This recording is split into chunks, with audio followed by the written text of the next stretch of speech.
అది 1971 నవంబర్ 24 అమెరికాలోని north west ఎయిర్లైన్స్కి సంబంధించిన ఒక విమానం పోర్ట్లాండ్ నుంచి సియాటల్కు బయలుదేరింది. ఇది కేవలం అరగంట జర్నీ మాత్రమే. విమానంలో 36 మంది ప్యాసింజర్స్, 6 క్రూ మాత్రమే ఉన్నారు. అప్పటికి వారికి తెలియని విషయం ఏంటంటే వారి మధ్యలో ఒక హైజాకర్ ఉన్నాడు. అతని పేరు డిబి కూపర్. తన మీద ఎవరికి అనుమానం రాకుండా సూట్ వేసుకొని అందరి మధ్యలో ఒక సామాన్యుడు కూర్చున్నాడు కూపర్. మిడ్-40s ఏజ్లో ఉన్న కూపర్ ఫ్లైట్లోని చివరి రోలో సీట్ నెంబర్ 18Eలో కూర్చున్నాడు. తన పని పూర్తవగానే పారాచూట్ వేసుకొని ఆ ఫ్లైట్లో నుంచి కిందికి దూకేశాడు. ఆ తర్వాత కూపర్ ఎవరికీ కనిపించలేదు. అసలు ఎవరి కూపర్? ఫ్లైట్లో నుంచి కిందకు దూకేశాక ఏమయ్యాడు? పోలీసులకు దొరికాడా? ఆ రోజు అసలు ఏం జరిగింది? ఈరోజు తెలుసుకుందాం.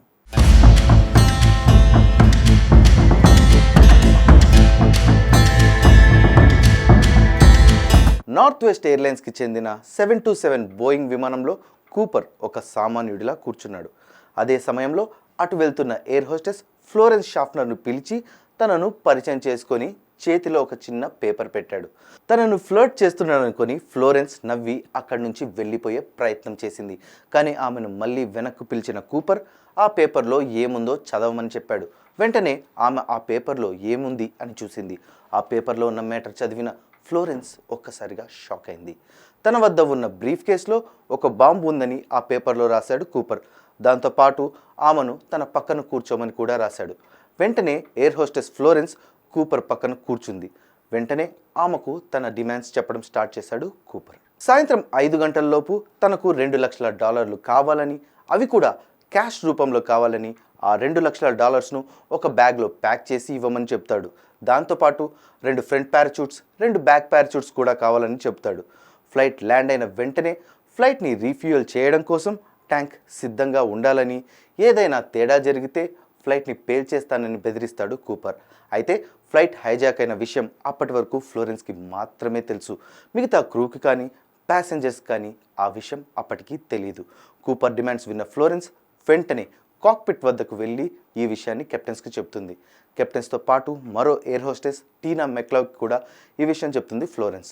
టీనాను కూపర్ పక్కన కూర్చోమంటుంది. ఇద్దరు ఎయిర్ హోస్టెస్ సహాయంతో కూపర్కు కాక్పిట్కు మధ్య కమ్యూనికేషన్ జరిగింది. ఈ విషయాన్ని ఎయిర్లైన్ ప్రెసిడెంట్ డొనాల్డ్ నైరోబ్కి తెలియజేస్తారు పైలట్స్. ఈ విషయం బయటకు తెలిస్తే ఎయిర్లైన్స్ పరువు పోతుంది అనే భయంతో డొనాల్డ్ నైరోబ్ వెంటనే డిమాండ్స్కు ఒప్పుకుంటాడు. ఎఫ్బిఐతో ఈ విషయం గురించి చెప్పిన తర్వాత డబ్బులు అరేంజ్ చేయడం కోసం సియాటిల్లోని ఒక బ్యాంక్ను సంప్రదించారు. ఇలాంటి ఎమర్జెన్సీ సిచ్యుయేషన్స్ కోసం బ్యాంక్ ఒక బండిల్ని ఎప్పుడూ రెడీగా ఉంచుతుంది. కానీ ఆ డబ్బు అరేంజ్ చేయడానికి మాత్రం కొంచెం టైం పడుతుంది. బట్ ఇది కేవలం ½ అన్ అవర్ జర్నీ మాత్రమే. సో ఆ డబ్బు వచ్చేంత వరకు ఆ ఫ్లైట్ ల్యాండ్ అవ్వకుండా సియాటిల్ చుట్టూ రౌండ్స్ వేయాల్సి వచ్చింది. ఆ అరగంట ఫ్లైట్ కాస్త 3 గంటలైంది. కానీ ఇప్పటికి కూడా ప్యాసింజర్స్కు అక్కడ ఏం జరుగుతుందో తెలీదు. టెక్నికల్ ఎర్రర్ వల్ల ఫ్లైట్ ల్యాండ్ అవ్వలేదు అనుకున్నారు. 3 గంటల జర్నీ తర్వాత సాయంత్రం 5:46 ఫ్లైట్ సియాటిల్లో ల్యాండ్ అయింది. ఫ్లైట్ను మెయిన్ టెర్మినల్ బిల్డింగ్ నుంచి దూరంగా పార్క్ చేశారు. వెంటనే తనకు కావాల్సిన డబ్బు, పారాచూట్లు అందగానే ఫ్లైట్లో ఉన్న ప్యాసింజర్స్ను, మిగతా ఫ్లైట్ స్టాఫ్ను పంపించేశాడు. ఒక్క టీనా మక్లౌని తప్ప. తన పని పూర్తవగానే మళ్ళీ ఫ్లైట్ గాల్లోకి ఎగిరింది. ఈసారి ఫ్లైట్లో కూపర్తో పాటు కెప్టెన్స్ ఇంకా టీనా మక్లౌ మాత్రమే ఉన్నారు. ఆ తర్వాత మళ్ళీ ఇన్స్ట్రక్షన్స్ ఇవ్వడం స్టార్ట్ చేశాడు కూపర్. సియాటిల్ నుంచి ఫ్లైట్ను మెక్సికో సిటీకి తీసుకెళ్లమన్న కూపర్ 10,000 అడుగుల ఎత్తులో ఫ్లైట్ నడపమన్నాడు. అది కూడా వింగ్స్ పొజిషన్ 15 degrees ఉంచుతూ వీలైనంత స్లోగా ఫ్లైట్ను నడపమన్నాడు. కానీ అలా వెళ్తే మెక్సికో చేరుకోలేం, ఫ్లైట్లో అంత ఫ్యూయల్ లేదు అని చెప్పారు కెప్టెన్స్. కానీ తాను చెప్పినట్టే వెళ్ళాలని కూపర్ పైలట్స్కి చెప్పాడు. ఆ తర్వాత టీనా మక్లౌని కూడా కాక్పిట్లోకి పంపించేశాడు. అదే సమయంలో కాక్పిట్లో ఒక వార్నింగ్ వచ్చింది. ఫ్లైట్ వెనుక వైపు ఉన్న స్టేర్ కేస్ ఓపెన్ అయిందని. అప్పట్లో బోయింగ్ 727కి వెనుక వైపు ఒక స్టేర్ కేస్ ఉండేది. అది ఓపెన్ చేసిన కూపర్ పారాచూట్ వేసుకొని ఆ డబ్బుతో అక్కడి నుంచి దూకేశాడు. ఫ్లైట్లో నుంచి దూకేసిన కూపర్ ఏమయ్యాడు? పోలీసులకు దొరికాడా? అసలు ఆ జంప్ నుంచి సర్వైవ్ అయ్యాడా? అసలు ఏం జరిగింది?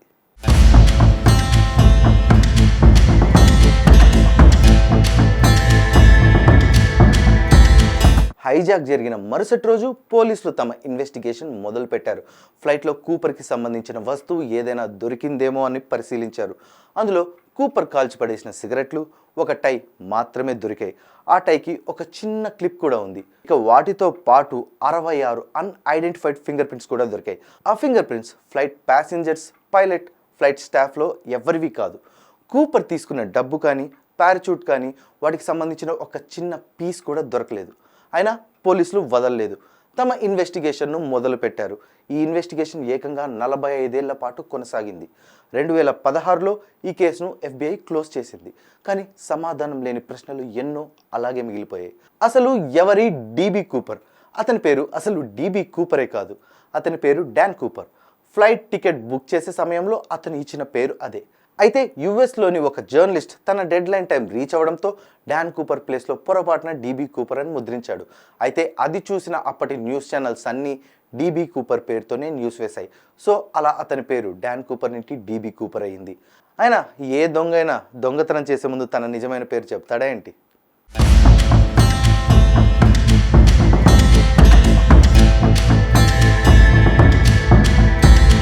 అయితే కూపర్ ఎక్కడ ల్యాండ్ అయ్యాడు అన్న కోణంలో పోలీసులు ఇన్వెస్టిగేషన్ స్టార్ట్ చేశారు. కానీ కూపర్ ఫ్లైట్లో నుంచి కిందకి దూకిన చోట పూర్తిగా పైన్ ఫారెస్ట్, దాంతోపాటు పెద్ద పెద్ద లేక్స్ ఉన్నాయి. అందులోనూ వైల్డ్ యానిమల్స్ తిరిగే ప్లేస్. ఆపై 10,000 అడుగుల ఎత్తు నుంచి దూకేశాడు. కూపర్ దూకినప్పుడు ఫ్లైట్ స్పీడ్ 320 km/h.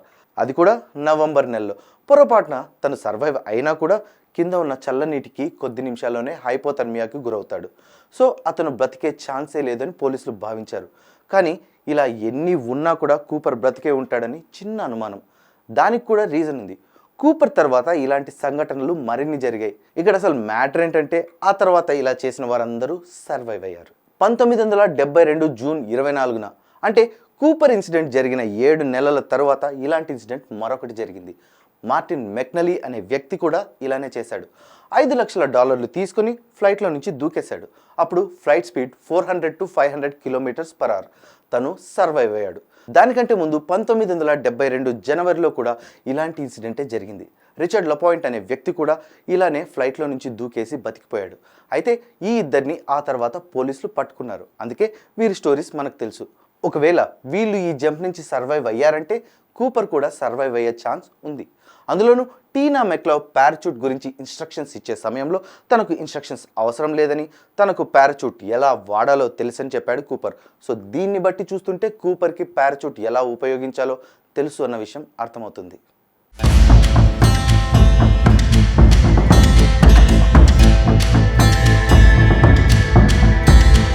వెంటనే పోలీసులు తమ ఇన్వెస్టిగేషన్ను స్టార్ట్ చేశారు. తను ఎక్కడ ల్యాండ్ అయి ఉంటాడన్న ప్లేస్లో బాడీ కానీ, డబ్బు కానీ, కనీసం పారాచూట్ అయినా దొరుకుతుందా అని చూశారు. ఎక్కడ ఏమీ కనిపించలేదు.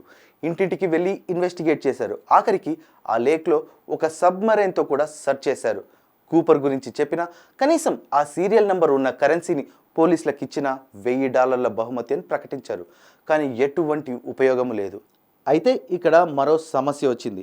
నిజంగానే కూపర్ ఇక్కడ ల్యాండ్ అయ్యాడా లేదా? ఎందుకంటే కూపర్ ఫ్లైట్లోంచి దూకినప్పుడు ఎంత హైట్లో ఉన్నాడు, విండ్ స్పీడ్ ఏంటి, పారాచూట్ని ఏ హైట్లో ఉన్నప్పుడు ఓపెన్ చేశాడు, దాన్ని ఏ డైరెక్షన్లో మూవ్ చేశాడు అన్న దానిపై తను ఎక్కడ ల్యాండ్ అయి ఉంటాడనే విషయం డిపెండ్ అయి ఉంటుంది.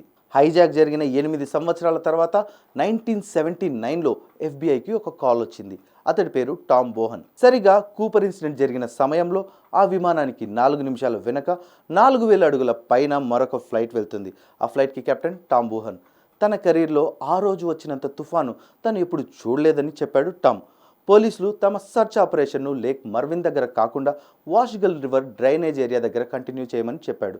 అదే ప్లేస్లో ఒక 8 ఏళ్ల అబ్బాయికి సేమ్ సీరియల్ నెంబర్ ఉన్న ఒక $20 నోట్ దొరకడంతో పోలీసులు కూడా తమ సర్చ్ ఆపరేషన్ను వాష్గల్ దగ్గర స్టార్ట్ చేశారు. కానీ వారికి ఆ నోట్ తప్ప మరేమీ దొరకలేదు. ఆ తర్వాత ఇన్వెస్టిగేషన్ స్పీడ్ను మరింత పెంచారు. ఫ్లైట్లో దొరికిన కూపర్ టైకి ఉన్న క్లిప్పై పరిశోధనలు మొదలుపెట్టారు. అందులో unalloyed titanium, aluminium, titanium antimony Alai traces ఉన్నాయి. దీన్ని బట్టి చూస్తే కూపర్ ఏదైనా కెమికల్ లేదా మెకానికల్ మ్యానుఫ్యాక్చరింగ్ ప్లాంట్లోనో లేక ఏరోనాటికల్ ఇంజనీరింగ్ కంపెనీలోనో పనిచేసి ఉండొచ్చని భావనకు వచ్చారు. లేకుంటే డైరెక్ట్గా బోయింగ్లోనే పనిచేసి ఉండొచ్చు అని ఫీల్ అయ్యారు.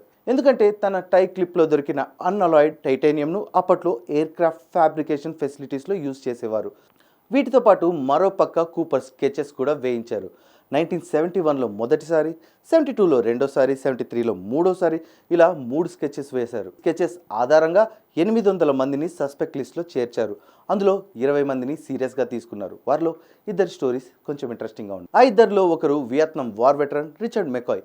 కూపర్ ఇన్సిడెంట్ జరిగిన 5 నెలలకు ఇదే పద్ధతిలో ఒక హైజాక్ చేశాడు. కానీ 2 రోజులకే పోలీసులకు దొరికిపోయాడు. చేసిన తప్పుకు 45 ఏళ్ల జైలు శిక్ష కోర్టు విధించింది. అయితే అరెస్ట్ అయిన 2 ఏళ్లకే జైలు నుంచి తప్పించుకోబోయి పోలీసుల కాల్పులో చనిపోయాడు. మరొకరు రాబర్ట్ రాక్స్ట్రా. ఇతను కూడా Vietnam war veteran. Already fraud, air craft theft, possession of explosives అనే కేసులలో అరెస్ట్ అయ్యారు. అంతేకాకుండా కూపర్ స్కెచ్ కూడా తన పోలికలకు దగ్గరగా ఉంది. దీంతో అతనే కూపర్ అని చాలామంది ఫిక్స్ అయ్యారు. కానీ ఈ కేసుతో తనకు సంబంధం లేదని 1979లో తనను సస్పెక్ట్ లిస్ట్ నుంచి తీసేశారు. ఆ తర్వాత 2016 జూలై 12న అంటే హైజాక్ జరిగిన 45 సంవత్సరాల తర్వాత ఈ కేసును పూర్తిగా క్లోజ్ చేసింది FBI.